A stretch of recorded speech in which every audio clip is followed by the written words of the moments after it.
में पाइपों की फिटिंग की जाती है। फिटिंग के लिए कौन कौन सा सामान इस्तेमाल होगा, सामान का क्या क्या नाम है, औजार कौन कौन सा इस्तेमाल होगा, मुकम्मल प्रोसेस आपको इस वीडियो में देखने को। पहले हमारे पास एक मेन डिस्ट्रीब्यूशन बोर्ड है जिसका इंतखाब आप ब्रेकर के हिसाब से करेंगे। जितने आपको ब्रेकर चाहिए उसके हिसाब से आपने मार्केट में से मेन डिस्ट्रीब्यूशन बोर्ड जो है आपने खरीद लेना है। 2 अदद स्विच बोर्ड हैं। ये जो स्विच बोर्ड है इसको हम 6x3 का स्विच बोर्ड कहते हैं। ज़्यादा स्विच और सॉकेट लगाने हो तो बड़ा स्विच बोर्ड इस्तेमाल किया जाएगा। अगर थोड़े स्विच और सॉकेट लगाने हो तो छोटा स्विच बोर्ड इस्तेमाल करेंगे। इसको हम 3x3 का स्विच बोर्ड कहते हैं। तो फिटिंग के लिए हमारे पास 2 अदद पाइप होते हैं। पाइपों के 2 टुकड़े मैंने काट लिए हैं। एक पाइप का टुकड़ा 1.25 इंच का है और एक 1 इंच का है। पाइपों की जो एक्चुअल लंबाई होती है वो 10 फीट के बराबर होती है। पाइपों का एस्टिमेट आपने लोकेशन को देखकर लगाना है और उसके हिसाब से पाइप मंगवा लेने हैं। उसके बाद हमारे पास 2 अदद पाइप बैंड हैं। जहाँ पर पाइपों को मोड़ना हो वहाँ पर बैंड का इस्तेमाल किया जाता है। एक पाइप बैंड 1.25 इंच का है और एक पाइप बैंड 1 इंच का है।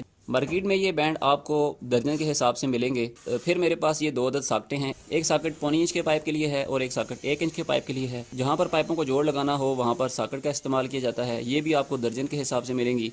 ये मेरे पास 2 अदद जो है जंक्शन बॉक्स हैं। इनको हम जोड़ लगाने के लिए भी इस्तेमाल करते हैं और इनको हम होल्डर लगाने के लिए भी इस्तेमाल करते हैं। ये दीवार में लगाए जाते हैं। इनको दीवार डब्बी कहते हैं। एक 1.25 इंच की है और एक 1 इंच की है। आपने एस्टिमेट लगाकर उसके हिसाब से मंगवा लेनी है। इसके बाद मेरे हाथ में आप देख सकते हैं ये लोहे की हुक बनी हुई है। इसको हम दीवार हुक कहते हैं। पाइपों की फिटिंग करने के बाद इस हुक की मदद से पाइप को सहारा दिया जाता है। तो ये दर्जन के हिसाब से मार्केट में से मिल जाएंगी।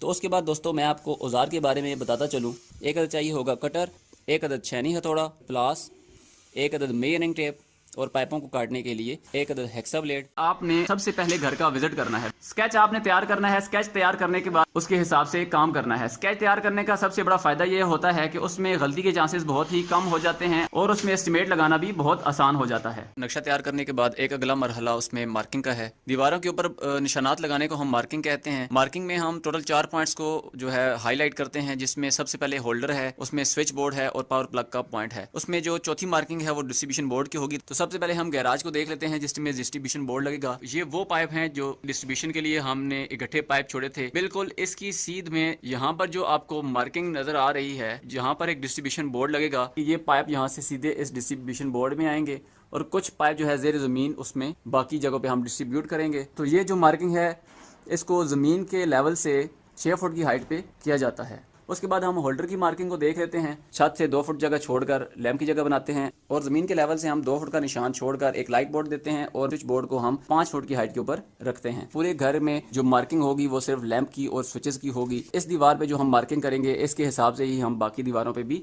मार्किंग करेंगे। दोस्तों जब आपने लैंप होल्डर का निशान लगाना है तो इस चीज को मद्देनजर रखना है कि उस कमरे में सीलिंग का काम होगा या नहीं। अगर तो सीलिंग का काम नहीं होगा तो छत से 1.5 फुट की हाइट छोड़कर आपने लैंप होल्डर का निशान लगाना है। अगर उस कमरे में सीलिंग होनी है तो 2 फुट के ऊपर आपने निशान लगाना है। ग्राइंडर चलाते वक्त दोस्तों आपने देखा होगा कि बहुत ज्यादा मिट्टी उड़ती है जिसकी वजह से गले में खराश होती है और साथ काम करने वाले शख्स को भी तकलीफ का सामना करना पड़ता है। उसका हल ये है कि आप जिस दीवार पर कटिंग करने वाले हों अच्छी तरह उस दीवार पर पहले पानी फेंक लें, फिर उसमें आप कटिंग करें। तो जरी लगाने के बाद सबसे पहले आपने इस एक्स्ट्रा पाइप को जो है वो प्लास की मदद से निकालना है। पाइप का टुकड़ा निकालने के बाद आपने इस एक्स्ट्रा टेप को भी निकाल लेना है।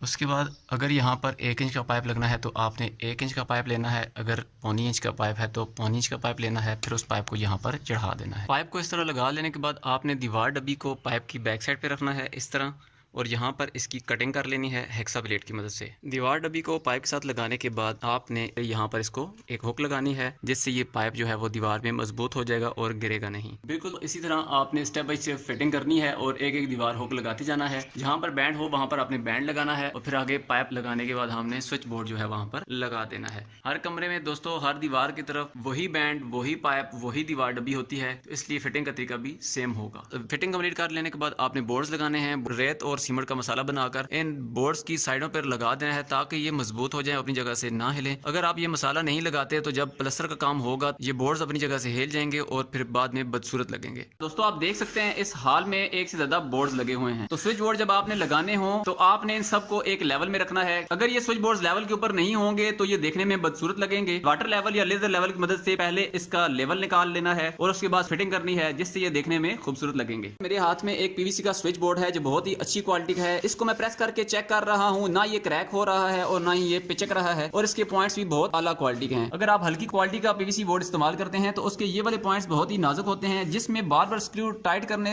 या खोलने से ये वाले पॉइंट्स टूट जाते हैं और फिर शीट उसके ऊपर नहीं ठहरती, तो फिर आपको ये मुकम्मल बोर्ड चेंज करना पड़ता है। बिल्कुल इसी तरह आपने जब भी पीवीसी का बोर्ड इस्तेमाल करना है तो एक अच्छी क्वालिटी का पीवीसी बोर्ड का इंतखाब करना है, ताकि बाद में आपको परेशानी का सामना ना हो। दो बोर्ड्स के दरमियान में एक पीवीसी का ज्वाइंट इस्तेमाल किया गया है। पीवीसी का ज्वाइंट इस्तेमाल करने का सबसे बड़ा फायदा यह है कि ये दोनों बोर्ड्स आपस में लेवल में लगते हैं, कि इसको फिट करने में बहुत ही आसानी होती है। हर कमरे में जहां पर आप दो बोर्ड्स के दरमियान ज्वाइंट लगाते हैं तो दो बोर्ड्स के दरमियान जो फासला है ये बिल्कुल बराबर रहता है। अक्सर इलेक्ट्रीशियन दोनों बोर्ड्स के दरमियान में एक पाइप का टुकड़ा इस्तेमाल करते हैं, जिससे वो बोर्ड्स लेवल में भी नहीं होते और वो पाइप का टुकड़ा बाद में निकल भी जाता है। और ये दो बोर्ड्स हैं, इनके दरमियान जो गैप है हर कमरे में अलग अलग होता है, जो देखने में बहुत ही बदसूरत लगता है। जब आपने टेलीफोन या केबल की तारें डालनी हो तो आप उनको नॉर्मल वायरिंग के साथ छतों से या दीवारों से गुजार कर नहीं लेके आएंगे, बल्कि उसके लिए आप जमीन के अंदर पाइपिंग करेंगे। ये जो 3 पाइप आपको नजर आ रहे हैं ये टीवी केबल के लिए हमने बिछाए हैं। यहाँ पर अब अंडरग्राउंड पाइपिंग होगी, जिसके अंदर हम केबल की तारें डालेंगे। इनको हम अलग डालेंगे ताकि फ्रिक्वेंसी इंटरफेरेंस ना हो। दोस्तों, मैं मौजूद हूँ गैराज में डिस्ट्रीब्यूशन बोर्ड वाले पॉइंट पर। यहाँ पर आप देख सकते हैं बहुत सारे पाइप हैं। जब आपने छत में पाइपिंग करवानी है तो 2 अदद पाइप आपने लाजमन छुड़वा देने हैं, ताकि जब आप छत के ऊपर जनरेटर लगाएं या सोलर की फिटिंग करवाएं तो उस वक्त इन पाइपों की मदद से तारें जो हैं डिस्ट्रीब्यूशन बोर्ड तक पहुंचाई जा सकें। अदरवाइज आपको तारें जो हैं वो ओपन फिटिंग के जरिए घर के बाहर से घुमाकर डिस्ट्रीब्यूशन बोर्ड तक लानी पड़ेंगी, जो कि देखने में बहुत ही बदसूरत लगती हैं। जब आपने मोमटी बनानी है तो उसमें एक डीबी आपने लगवा देनी है, तो फ्यूचर में उसमें सोलर की फिटिंग आसानी के साथ की जा सके। सबसे आखिरी और अहम बात, टीवी लॉन्च में एक अदद एलईडी का पॉइंट है। बिल्कुल इसी तरह हर कमरे में एक अदद एलईडी का पॉइंट निकाला जाता है।